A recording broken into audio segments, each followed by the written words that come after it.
नमस्कार दोस्तों, मैं डॉक्टर पवन वासनीवाल आपका स्वागत करता हूं, वेलकम करता हूं। दोस्तों, आज अपन एक बहुत अच्छी नॉलेज लेके आए हूं आप लोगों के लिए। वो क्या है मैं बताता हूं आपको। यदि आपको बहुत तेज बुखार है, वो किसी भी उम्र के पर्सन को हो सकती है, चाहे बच्चे हो, चाहे औरत हो, चाहे ओल्ड एज पर्सन हो, तो क्या होगा, इसके साथ में सर दर्द हो, जॉइंट्स में दर्द हो, पूरे बॉडी में दर्द हो, तो उसको डेंगू हो सकता है दोस्तों।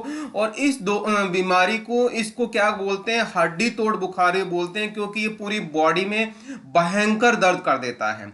जैसा कि आपको मैंने बताया ये डेंगू हो सकता है, तो इसी डेंगू बीमारी के बारे में मैं आपको पूरी जानकारी देने वाला हूं। जैसा कि आपको कितने तरीके की बीमारी होती है, इसको कैसे पहचाने डेंगू को, कौन सा डेंगू कौन ज्यादा खतरनाक होता है, डेंगू का क्या इलाज होता है, या डेंगू के लिए घरेलू उपचार क्या किया जा सकता है, डेंगू के लिए कौन कौन से टेस्ट करवाते हैं, और डेंगू की कौन कौन सी दवाइयां होती है, ये सारी जानकारी मैं आपके लिए लेके आया हूं। यदि आपने चैनल को सब्सक्राइब नहीं किया है तो चैनल को सब्सक्राइब कर लें, बेल आइकन को इनेबल कर लें, ताकि आपको जब भी मैं नया वीडियो अपलोड करूं इमीडिएटली अलर्ट मिल जाए। ओके, तो अपन शुरुआत करते हैं वन बाय वन, ताकि आपको सारी नॉलेज मिल सके। पूरा वीडियो देखें ताकि पूरी नॉलेज मिले।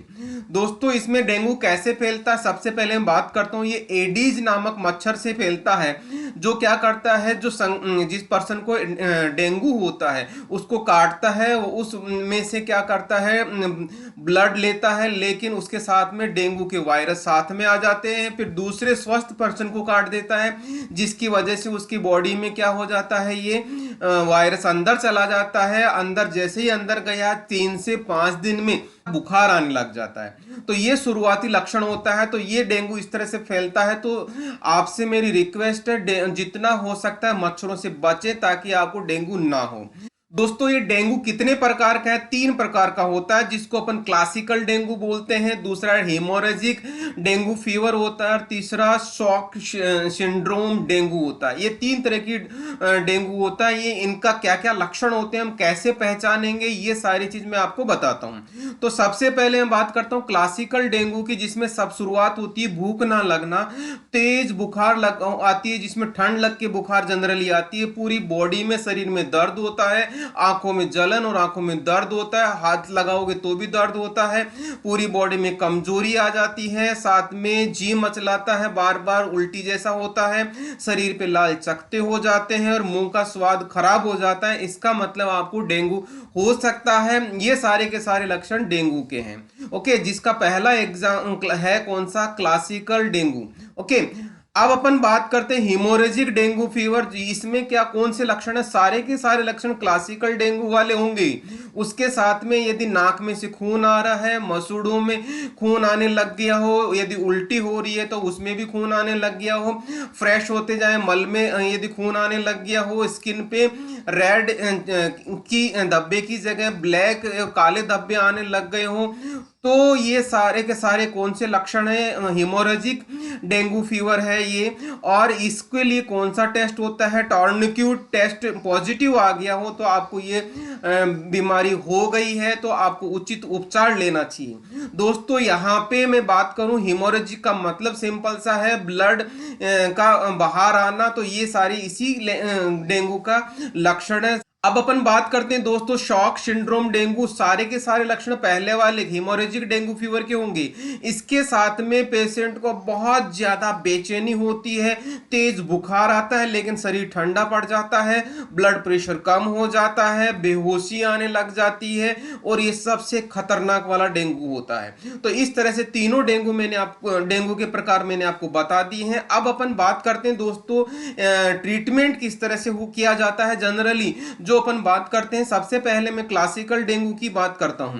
क्लासिकल डेंगू का ट्रीटमेंट के लिए डॉक्टर की सलाह से आपको पैरासीटामोल देना चाहिए बुखार के लिए, और इसके अलावा दूसरी जो बुखार की दवाइयां होती है वो आपको नहीं देनी चाहिए, जैसा कि एस्पिरिन, डाइक्लोफेनेक, आइबुप्रोफेन, क्योंकि ये प्लेटलेट को कम करती है, ये कॉन्ट्रा इंडिकेटेड है, इसको नहीं देना चाहिए। ज्यादा बुखार है तो पानी की पट्टी करनी चाहिए, खाना जितना हो सकता है खाना खिलाते रहना रहना चाहिए। इसमें क्या कहेंगे, दूसरा जूस पिलाते रहना चाहिए और पेशेंट को जितना हो सकता है आराम कर देना चाहिए।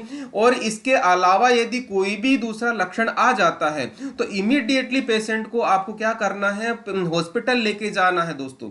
इसमें क्या होता है, डिहाइड्रेशन हो जाता है। तो डिहाइड्रेशन आपको होने नहीं देना, मतलब थोड़ा थोड़ा जितना खाना हो सकता है, जितना उसको पेय पदार्थ दे सकते हो, जो पेशेंट को अच्छा लग रहा हो वो आप जरूर दें, ताकि उसमें डिहाइड्रेशन नहीं हो और पेशेंट जल्दी से रिकवर हो जाए। दोस्तों अब अपन बात करते हैं इसका ट्रीटमेंट कौन सा, हेमोरेजिक और शॉक सिंड्रोम डेंगू का।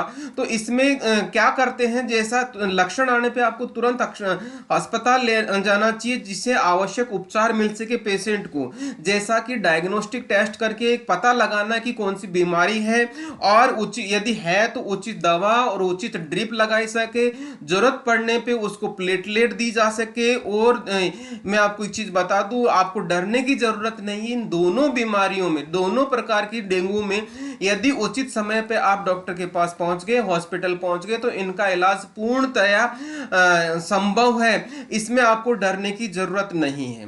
दोस्तों अब अपन घरेलू उपचार किस तरह से कर सकते हैं, घरेलू उपचार के तौर पे मैं आपको बात करता हूं।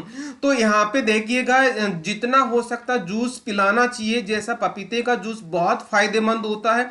क्यों, पपीते का जूस कहूंगा या अनार का जूस कहूंगा या गिलोय का जूस या एलोवेरा का, ये सारे के सारे जूस क्या होते हैं, इस बीमारी से बाहर निकलने में या इस बीमारी के उपचार करने में बहुत फायदेमंद होता है। स्पेशली पपीते का जूस प्लेटलेट को बढ़ाता है, और बाकी ये सारी के सारे जो जूसेज हैं भूख बढ़ाते हैं और रिकवर होने में बहुत जल्दी फायदा करते हैं। तो हो सके पेशेंट को आप घर पे बना के इन चारों का कम से कम एक एक जूस गिलास जरूर पिलाएं, ताकि जल्दी से रिकवर हो और उस पर्सन की प्लेटलेट इंक्रीज हो जाए। यदि आपके घर पे यदि ये जूस नहीं है तो आप ये पपीते का जूस कहूंगा, चाहे अनार का जूस कहूंगा, या अनार की आपको मैं बता दूं टेबलेट भी आने लग गई है मार्केट में, गिलोय का भी जूस मार्केट में मिलता है, एलोवेरा का जूस भी मिलता है, और अनार और एलोवेरा का कंबाइंड जूस भी मिलता है। यदि आपको ये मार्केट से खरीदना है और आपको नहीं मिल रहा है,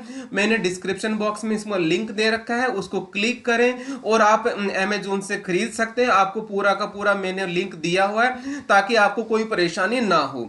इस तरह से आपको ये सारी चीज मिल जाएगी। हो सके आप यदि आप ये रेगुलर भी जूस पीते हैं तो आपको क्या होगा, फायदा होगा। मतलब जल्दी से यदि कोई डेंगू हो गया तो इमीडिएटली आपके प्लेटलेट डाउन नहीं जाएगी। अब अपन बात करते हैं दोस्तों, इसमें कौन कौन सी दवाइयां दी जाती है। जनरली सबसे पहले पैरासीटामोल दी जाती है, जो बुखार को कंट्रोल करती है। डोमपेरिडोन या ओंडेसिट्रोन दिया जाता है, जो उल्टी या नोजिया वाली प्रॉब्लम को ट्रीट करती है। पेंटोप्राजोल, रेबोप्राजोल या इस तरह की जो दवाई होती है वो एसिडिटी को कम करती है, क्योंकि पेशेंट खाना नहीं खा पाता, जिससे उसके एसिडिटी होने लग जाती है। इन सभी चीजों के अलावा यदि पेशेंट एडमिट है तो उसको नॉर्मल सलाइन दिया जाता है, या डेक्स्ट्रोज नॉर्मल सलाइन दिया जाता है, रिंगर्स लैक्टेट सॉल्यूशन देता है, ये उसको ड्रिप के तौर पे लिया जाता है। दोस्तों आपको मेरी पर्सनली सलाह है, कभी भी आप दवाई अपने आप ना लें, डॉक्टर की सलाह से लें और फार्मासिस्ट से लें, तो आपको उचित गाइडेंस मिलेगा और उचित प्रकार से दवाई मिलेगी, ताकि आपको प्रॉपर इलाज मिल सके। अब मैं बात करूंगा दोस्तों, इसमें कौन कौन से टेस्ट होता है। तो सबसे पहले इसका कंप्लीट ब्लड काउंट टेस्ट होता है, जिसको सीबीसी टेस्ट बोलते हैं। इसके अलावा डेंगू एनएस एंटीजन टेस्ट होता है, इम्यूनोग्लोबिन एम, इम्यूनोग्लोबिन जी का भी टेस्ट होता है, डेंगू आरएनए पीसीआर टेस्ट होता है, यूरिन का एनालिसिस किया जाता है, सोनोग्राफी भी किया जाता है एब्डोमिनल का, क्योंकि ज्यादा कॉम्प्लिकेशन के टाइम पे पेट में पानी भर जाता है, तो वो सिचुएशन ना है, इसलिए सोनोग्राफी भी किया जाता है। इसी सोनोग्राफी से पता नहीं लगे तो पर्सन का सीटी स्कैन भी किया जा सकता है। तो ये सारे के सारे दोस्तों टेस्ट हो गए, लेकिन फिर से मैं कहूंगा डॉक्टर की सलाह के साथ ही आप ये टेस्ट करवाएं। आपको अपने आप मेडिकेशन नहीं करना, ना डायग्नोस्टिक टेस्ट, करवाना है। यदि आप कोई भी दवाई लेते हैं तो डॉक्टर की सलाह से लें और दवाई फार्मासिस्ट से ही लें ताकि आपको प्रॉपर गाइडेंस मिले दोस्तों। इसी के साथ मैं आपको फिर से रिक्वेस्ट करूंगा, यदि आपने चैनल को सब्सक्राइब नहीं किया है, चैनल को सब्सक्राइब कर लें, बेल आइकन को इनेबल कर लें ताकि आपको इमीडिएटली अलर्ट मिल जाए। यदि मेरे काम को आपको सपोर्ट करना है तो थैंक्स का बटन दबाना ना भूलें। इसी के साथ मैं आपको बहुत बहुत धन्यवाद दूंगा। Thank you once again.